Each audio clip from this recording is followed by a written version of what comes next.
ஹலோங்க, good noon. இன்னைக்கு வந்து ஒரு சின்ன டிப் சக்ஸஸ் ஃபார்முலா பற்றி சொல்கிறேன் பாருங்கள். 3 C's ஃபார் சக்ஸஸ் ஞாபகம் வச்சுக்கோங்க.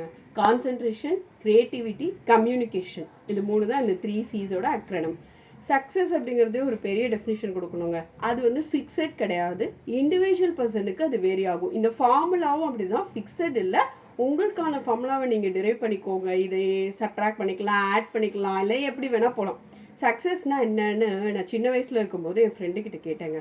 அவங்க சொன்னாங்க என்ன அப்படின்னா, அம்பானிக்கு பெரிய பணக்காரர் ஆகிறது சக்ஸஸ், எனக்கு காலைல 6 மணிக்கு எந்திரிக்கிறதே சக்ஸஸில் தான் அப்படிம்பாங்க.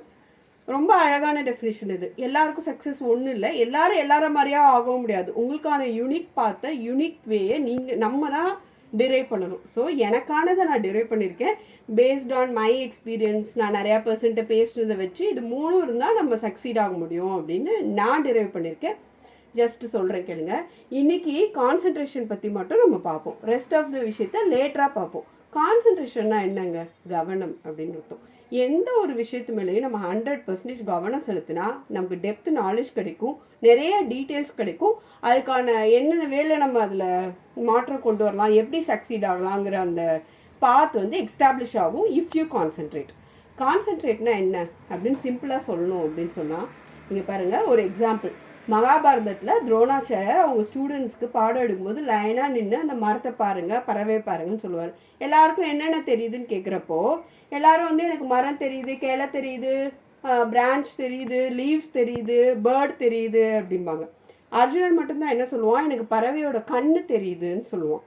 என்ன ரெண்டுக்கும் டிஃப்ரென்ஸ் அப்படின்னா, அவனோட டார்கெட்டை கான்சென்ட்ரேட் பண்ணி ஃபோக்கஸ் பண்ணி ஃபிக்ஸ் பண்ணிட்டான். அவனோட நெக்ஸ்ட் ஸ்டெப்பை அவன் டிரைவ் பண்ணிட்டான். இங்கே மற்றவங்கெல்லாம் பண்ணதுக்கு பேர் சீயிங்னு அர்த்தம், அவன் பண்ணதுக்கு பேர் லுக்கிங் அப்படின்னு அர்த்தம். You always need to look at rather then C அப்படின்னு சொல்லுவாங்க. அதுதான் நான் இங்கே போட்டிருக்கேன். சீயிங்னா பார்க்கறது, கான்சன்ட்ரேஷனோட பார்க்கறதுக்கு பேர் லுக்கிங் அப்படின்னு சொல்லுவேன். இன்னொரு எக்ஸாம்பிள் சொல்கிறேன் கேளுங்க. ஸ்கூலில் டீச்சர் கிளாஸ் எடுக்கும்போது வேர்ல்டு மேப்பை ஹிட்லர்கிட்ட காட்டினாங்க.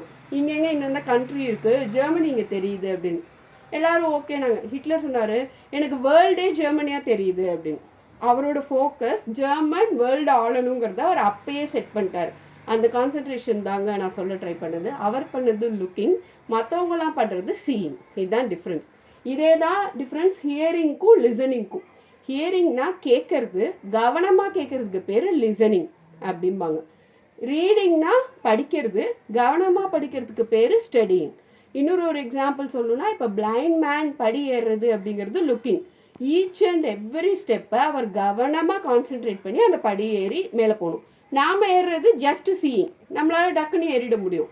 இதுதான் இது ரெண்டுக்குமான டிஃப்ரென்ஸ். நம்ம எப்பயுமே கான்சென்ட்ரேட் பண்ணால் மட்டுமே அதை நம்ம நெக்ஸ்ட் ஸ்டெப் நோக்கி நகர முடியும். இதுதான் concentration is key for success அப்படிம்பாங்க. இதை வந்து நம்ம கான்சன்ட்ரேஷனை எப்படி டெவலப் பண்ணுறது அப்படின்னா, மனதை வந்து ஒருநிலைப்படுத்துதல்னு சொல்லுவாங்க. அதுக்கு நிறைய டெக்னிக்ஸ் இருக்குது. என்ன அப்படின்னா, யோகா, மெடிடேஷன், ஃபோக்கஸ்டு திங்கிங், அந்த மாதிரி நிறையா வேஸில் ப்ராக்டிஸ் மூலியமாக தாங்க அதை கொண்டு வர முடியும். நம்மளால் திடீர்னு கண்ணை மூடிட்டு படியில் ஏறி நடங்க அப்படின்னா நம்மளால் நடக்க முடியாது, ஏன்னா நமக்கு அது ப்ராக்டிஸே இல்லை. பட் நம்ம 2-3 நாள் அதை தொடர்ந்து பண்ணும்போது, அதை நம்ம லைஃபோட ஹேபிட்டாக கொண்டு வரும்போது அது வந்து நமக்கு ஈஸியாக மாறும். ஒன்லி அக்யூர்ட் பை ப்ராக்டிஸ் தான். எடுத்தோன்னே இது நடந்துடாது. இது ஒரு ஸ்கில். இதை நம்ம கற்றுக்கிட்டாதான் நம்ம என்ன நினைக்கிறோமோ அதில் நம்ம சக்ஸஸ் ஆக முடியும். இதுதாங்க கான்சன்ட்ரேஷன். எப்படி இருக்குன்னு சொல்லுங்கள். வீடியோ பிடிச்சிருந்தா லைக் பண்ணுங்கள், கமெண்ட்ஸ் பண்ணுங்கள், சேனலை சப்ஸ்கிரைப் பண்ணுங்கள். பேசிகிட்டே இருப்போம். ஏன் அப்படின்னா, knowledge when you share it becomes doubled அப்படிம்பாங்க.